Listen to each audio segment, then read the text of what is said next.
What's going on, guys? This is Moonchild of DudeNoWay, and today I am back on controller with a Shadebinder build to help you slay out on the sticks. In my previous controller video I made for hunters, I got a couple of comments asking me to show Warlock some love, so I set up a build that's not only top tier on controller, but probably one of the best builds in the entire game with the current meta. There's a lot to cover, and this setup has a bunch of working parts, but when you get it rolling, the gameplay loop lets you run around for most of the game with a 0.66 second time to kill, which is faster than nearly any weapon archetype in the game. This is absolutely one of the nastiest builds I've ever made, and I'm probably a terrible person for showing this to you, but I'm still gonna. And to start, we're gonna first reference our handy-dandy chart of varying tiers of PvP confidence. These aren't necessarily a measure of skill, but more about how comfortable you are as a player stepping into the Crucible. The setup we're covering today is perfect for the eye pop off tier, because to maintain its optimal time to kill, you need to be skilled enough to hit headshots. For controller Warlocks, I recommend using a 120 RPM Handcannon with a quick draw shotgun, the Sanguine Alchemy exotic chest, and Whisper of the Worm. 120 RPM handcannons are dominating PvP right now, and when you combine them with the empowering rift from our subclass, you're now able to two-hit guardians in the head. Sanguine Alchemy's exotic perk Blood Magic states, weapon kills while standing in any rift pause the rift's cooldown, extending its duration. Further kills maintain and extend the length of the pause. What this means is, whenever you get a kill while standing in your rift, Blood Magic is going to appear as a buff on the side of your screen. Have a gander at my rift's duration, paused at 0 while the blood magic timer ticks down, and each kill you get while standing in a rift is going to extend its duration by 5 seconds. The timer starts at 4, but it counts 0, so 5 full seconds of extra rift for getting a kill. Empowering Rift has a pretty long recharge, and even at a full 100 recovery, we're still looking at a 41 second cooldown. Rifts only last for 15 seconds, which means without all the layers I threw into this build, there's going to be a lot of time it's not available. To help with that, on our bond we're running double perpetuation. This shaves an additional 6 seconds off, and now we're sitting at a 35 second cooldown. With Sanguine Alchemy equipped, if you use your rift to its full duration and get even a single kill, your next rift is going to be up in only 15 seconds, meaning more often than not you can be standing in one and reaping the benefits of that sweet 20% damage bonus. To use this effectively, you want to approach choke points where either the enemy is fighting your team or they're coming from spawn and drop your rift behind cover. Then you want to strafe in and out of line of sight while putting in pop shots, but remember that this is not a healing rift, so if you overcommit here, you will die. And for that reason, I recommend slotting Powerful Friends, which gives a plus 20 mobility. Mobility doesn't affect your sprint, but it is tied to your walk speed, so you can use Powerful Friends to keep your strafe game strong. Peek shot, and watch the enemy health bars get chunked away.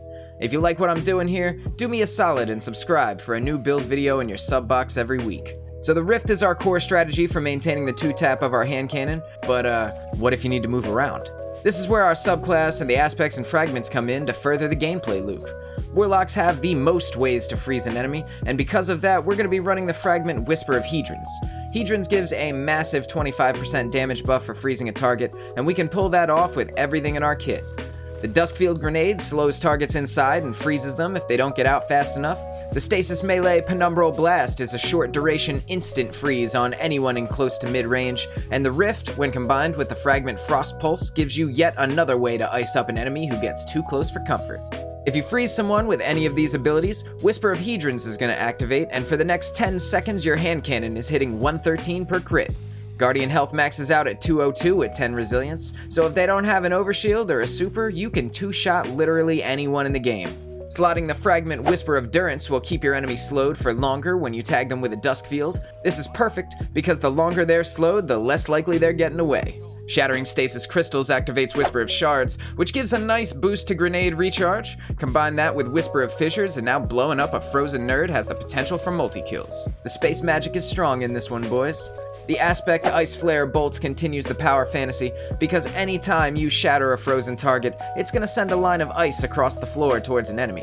This has tracking, and travels a decent distance before it disappears. If it tags an enemy, congratulations, your Whisper of Hedrons buff has been refreshed, and you have a second and a half to capitalize and shatter. Using this correctly lets you chain kill after kill and put Hedrons on a continual loop till there's no more dudes in range. It doesn't stop there, because you can also use your Duskfield to do dumb shit like freeze a Titan barricade or someone's leftover glacier grenade. Yeah, you can freeze a barricade.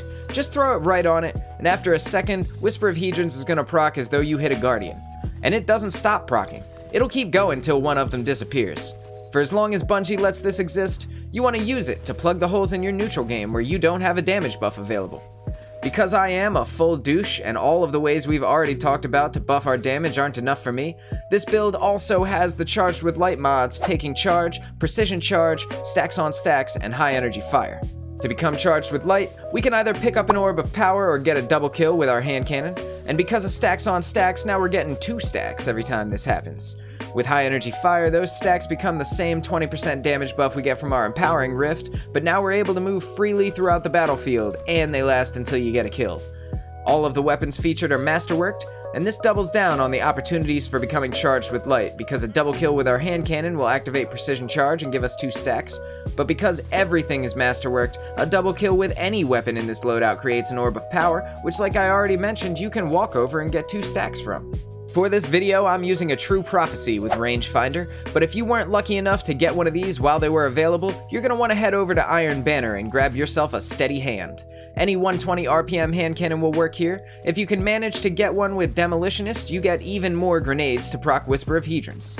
Precision hits are required for this build to function properly, so you should slot Handcannon targeting and unflinching Handcannon aim to make sure your shots hit nice and crispy. For our secondary, you should be running Felwinters Lie because it's the obvious choice, but if you don't have a Felwinter, to get as close as you possibly can, you want to look for a Seraph CQC shotgun with quick draw, either full choke or rifled barrel, accurized rounds, and a range masterwork. This shotgun will get you by just fine. I used it for many hours during these past 2 controller videos, and the beauty of it is you can kill people from nearly chaperone ranges and all you have to do is give them a double tap. 2 shots in rapid succession is enough to put just about anyone down if your crosshair's on target. Do it from sidearm range. Trust me, it works. And put on Shotgun Scavenger on your boots so you're not strapped for ammo when firing twice. For heavy, I chose Whisper of the Worm because Whisper doesn't give a damn who you are or what your resilience level is. With any of the damage perks we've already talked about, Whisper kills in a single body shot. Instant delete. And you get 5 rounds every time you pick up heavy.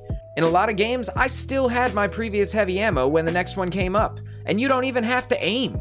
You can literally shoot them anywhere and they're dead. If you have the Whisper Catalyst, you can proc the trait Whispered Breathing to one-shot any super in the head. No damage buff needed. Even those pesky behemoths get their dick planted firmly in the dirt. Did I mention it also has Mulligan? So sometimes when you miss, you get the Revoker effect and a magic bullet randomly appears in your magazine? Yeah, it's got that too. For this and literally all controller setups, I recommend grabbing Traction because turning faster while sprinting can be a quick way to get in a position or out of a sticky situation. You want Traction, bro. I'm telling you, if you don't use this, you gotta get on the Traction bandwagon. For your stat split, you want 5 Resilience because it keeps you alive after a buffed thorn hits you twice in the face. You're going all in on recovery here, and I recommend being at a 110 recovery stat so that you can slot stacks on stacks and still have your empowering rift cooling down as fast as it possibly can be. If you can swing it, try and get your discipline to a decent level and everything else is icing on the cake. This build is top tier not only for controller, but in the game in general with this meta, it's top tier. 120 RPM handcannons have insane range, and with all the damage buffs you can get, you're gonna spend more of the game 2-tapping than not. Whisper is the perfect pairing because now your lethality covers any distance on any map. Think about the last time you saw someone using Sanguine Alchemy. Hard to remember back that far, right? But here it is, an S-tier pick in the Beyond Light meta. The synergy with this loadout is insane, and I highly recommend you put it together, grab a frosty broom, and unleash Winter's wrath. Thanks for watching. I am Moonchild of DudeNoWay, and I will see you in the next video.